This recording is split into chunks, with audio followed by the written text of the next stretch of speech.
Hello guys, तो आज मैं आपके लिए एक सच्ची घटना पर आधारित कहानी लेके आया हूँ। तो चलिए कहानी को स्टार्ट करते हैं। खाना खा रही थी कि तभी भैया सामने आ गए। पैंट नीचे सरकी हुई। भैया ने एक रोज़ पूछा, ये जो तुम गजरा लगाती हो इस फूल को क्या बोलते हैं? पता है, मैंने कहा, हाँ, हर सिंगार। उधर से जवाब आया, हर सिंगार नहीं, इसे यौवन सिंगार कहते हैं। और फिर अजीब सी हंसी। मैं 11 साल की थी, वो लगभग 23 का। हम उनके घर किराए पर थे। किराएदार यानी हमारा, और मकान मालिक यानी उनका मकान। एक ही बाउंड्री के भीतर कोई आए जाए तो खड़खड़ाहट से दोनों मकानों की खिड़कियां पट से आंखें खोल देती। कौन है? किराए के घर के अलग दस्तूर होते हैं, तब बाफियात नहीं थी। अजीबोगरीब हालतों में अपना घर छोड़ना पड़ा था। बड़ा सा घर, हरा भरा बगीचा, मॉडर्न ढंग की खिड़कियां, वहाँ सजा हुआ ड्राइंग रूम भी था और बाहरी मेहमानों के लिए बरामदा भी। किराए के घर में अपने घर की शिद्दत से याद आती, फिर मन लगने लगा।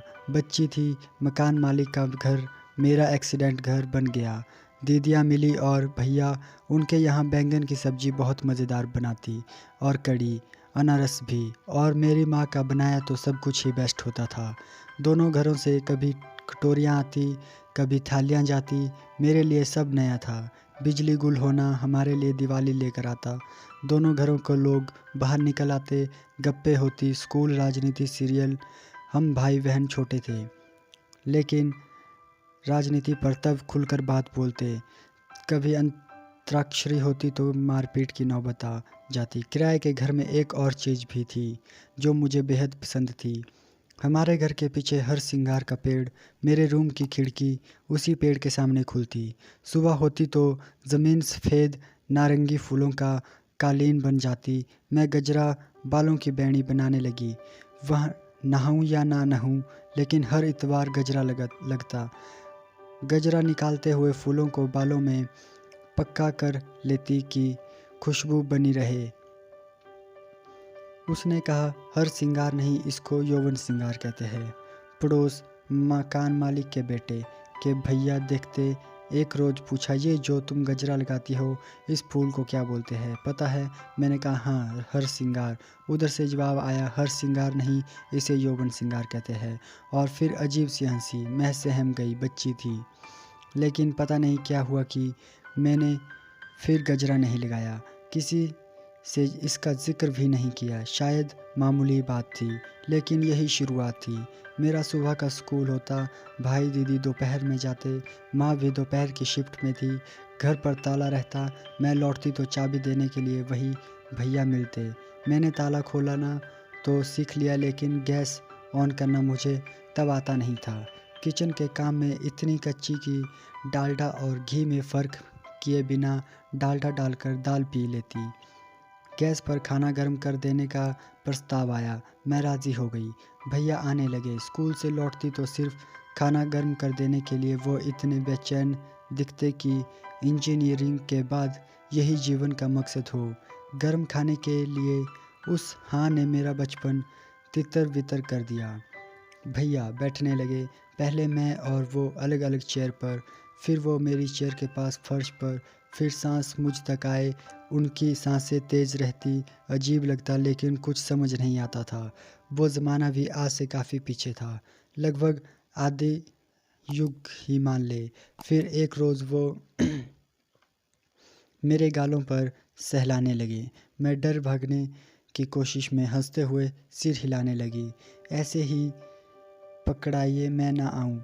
उन्होंने छोड़ दिया। फिर तो ये रोज़ की कोशिश होने लगी, उनकी तरफ से छूने और मेरी तरफ से बचने की। उनकी तरफ से छूने और मेरी तरफ से बचने की कोशिश रोज़ होने लगी। इधर दोनों घरों में सब्जियां, खीर का लेन देन जारी था। उस रोज़ स्कूल में एक हादसा घटा। मेरी सीट पार्टनर की मौत में लौटी। तेज़ बारिश हो रही थी। पूरा मोहल्ला अपने अपने घरों में दुबका हुआ, सिवाय उस शख्स के। गेट की आवाज़ से वो आया, चाबी छीनते हुए ही जैसे मेरे घर का दरवाज़ा खोला। मैं चुपचाप थी। स्कूल में रोकर थकी हुई, डरी हुई भी। दोस्तों ने कहा था, उसका भूत तेरे पास आएगा। तू उसकी सहेली थी। बारिश वाला अंधेरा भूत के डर को बढ़ा रहा था। उन भैया के आने से राहत ही हुई। मैं खाना खा रही थी कि वो अचानक सामने खड़ा हो गया। पैंट नीचे सरकी हुई और हाथ से गिर गया। मैं चीख नहीं सकी, जमी हुई देखती रही। उसने पकड़ लिया। अरे रो क्यों रही हो, मैं हूं ना। मैं तब भी जमी रही। अचानक क्या हुआ याद नहीं। उस वक्त की कोई तफसील मेरे दिमाग में है ही नहीं। अचानक मैं ज़ोर से चीखी। चीख थी या मिमियाहट ये भी याद नहीं। इतना याद है कि वो भैया तेज़ी से भागे, चप्पलें हमारे बरामदे में छोड़ते हुए। शाम को उनकी बहन हमारे यहाँ चप्पलें ढूंढती आई। मैंने किसी से भी कुछ नहीं बताया, लेकिन गैस जलाना सीख लिया। बारिश में चाहे कितना अंधेरा हो, बिजली ना हो, मैं दरवाज़ा भीतर से बंद रखने लगी। शाम के हंसी ठट्ठे में मैं फिर कभी शामिल नहीं हुई। घर वाले मेरा बदला मिजाज देखते माँ ने उस भैया का नाम लेते हुए पूछा, क्या हुआ है?